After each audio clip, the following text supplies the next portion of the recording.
to stop talking about a Shakur Stevenson, Gervonta Tank Davis fight. That's not going to happen. No time in the future. No way, period. You just treading water with it. It's a waste of breath. It's a waste of your conversation.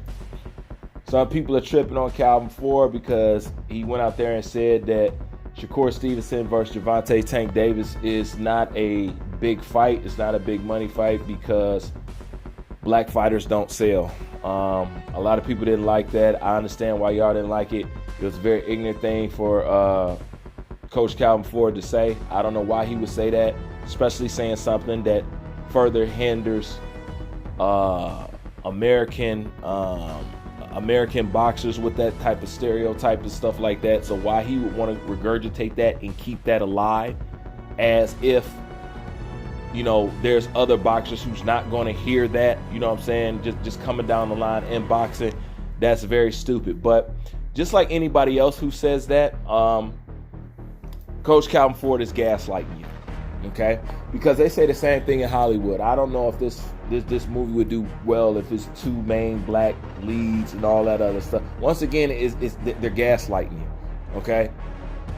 It will do good. It will always do good. Black will always sell. Black has always sold. But let me give you an example of what I'm talking about. Supposedly in the urban areas, impoverished areas where the poor people are, you know, it's not a lot of money there. That's why a lot of crime is there, okay?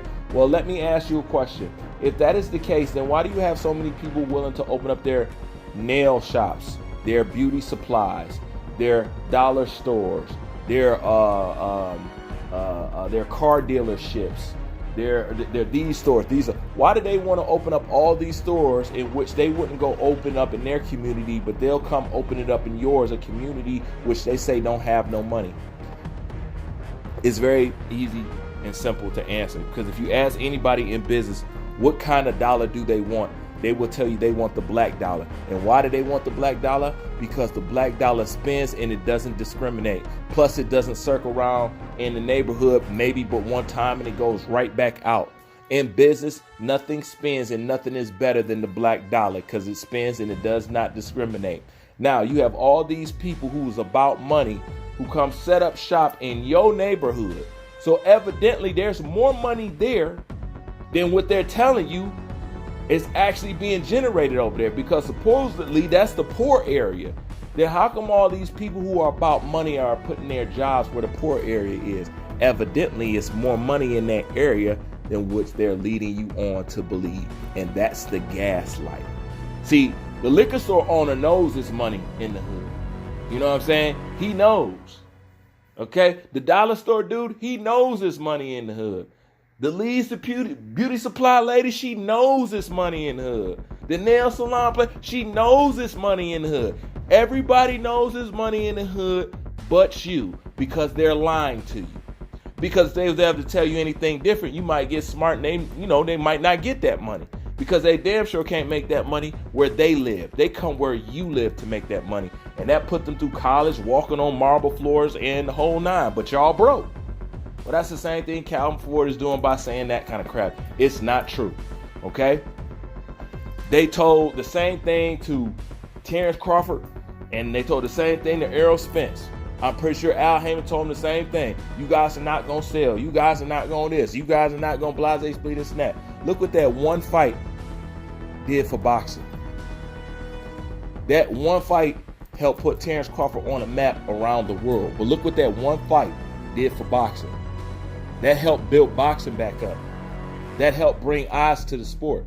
There's people paying attention to boxing right now who started paying attention once Errol Spence and Terrence Crawford fought.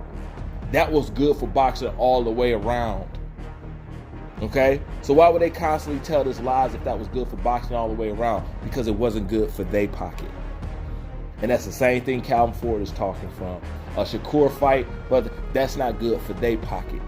So just like those old folks who like to gaslight you, Calvin Ford just jumped in the ninja bandwagon and did the same thing and tell you, yeah, man, black fighters don't sell, so we don't need to entertain that. Once again, they're gaslighting you. Just like the liquor store owner in the hood, just like the Chinese food store place in the hood. They gaslight you. Everybody knows there's money there.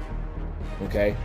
It's just not a good situation for them, so they'll tell you anything. If you paid attention to how they've been moving Gervonta Tank Davis, it's very clear to see. If you look at the matchmaking, because Gervonta Davis got a hell of a matchmaking crew over there, a hell of a matchmaking crew. You know what I'm saying? My hat's off to him. If you pay attention to how he's been matchmade, do you see somebody who's been matchmaking Gervonta Davis thus far, matching him up with SHAKUR Stevenson anytime soon? Use your brain for a second. Hell no. Look how long it took them to go to holler at Lomachenko. Okay? But see, in order for that to even happen, a couple things had to happen. Lomachenko had to look old, slow down, take a couple losses, maybe not believe in himself. You know what I'm saying? Maybe not have the same type of, you know what I'm saying, belief in himself that he usually have. Then those contracts get sent. But other than that, look how long that they avoided them. Okay? That's the same thing with SHAKUR. SHAKUR gonna need some things wrong with him in order to land a fight like that. He's gonna have to look old. He's gonna have to come off an injury. He's gonna have to be addicted to something. He's gonna have to already take a few losses or something like that. Then that contract will come. But other than that, unless that's going on, do you really see the matchmaking team that matchmaking him with SHAKUR Stevenson while everything is fine? He's 100% healthy. Youth is on his side. Skills at an all-time high. He's not wore out. He's not burnt out. That's not how they matchmake. They don't matchmake over there like that. That is not how that goes down. He has to have something wrong with him. And let's say, by some miracle, nothing is wrong with him and they go into negotiations with him. SHAKUR will pull out of negotiations because of how bad that they would yank him around for not having no power. Because he has nothing to offer. So the only thing he would be left with would be left at the whims of whatever Tank wanted to do. And he would have to do it if he want that big check. Look how they picked Frank. They picked Frank perfectly. Front runner, they knew he was going to gas out. You know what I'm saying? They knew it was too early. They knew that he didn't have any experience. They knew that. You know what I'm saying? And coming from a guy who don't fight black fighters in general, come on, man. Talk about Tank versus SHAKUR Stevenson is a waste of time, man. It's a waste of time. It's not going to happen. Once again, they just now talking about fighting a Lomachenko.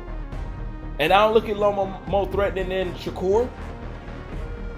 So when y'all talking about this, man, y'all just spinning y'all wheels, man. Pay attention to what they have showed you thus far. And you can easily tell a conversation between SHAKUR and Gervonta fighting is a complete waste of time because they ain't going nowhere near it.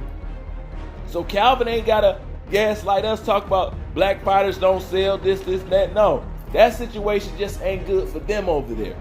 Okay? Black has always sold and it always will sell, but they'll always try to tell you something different.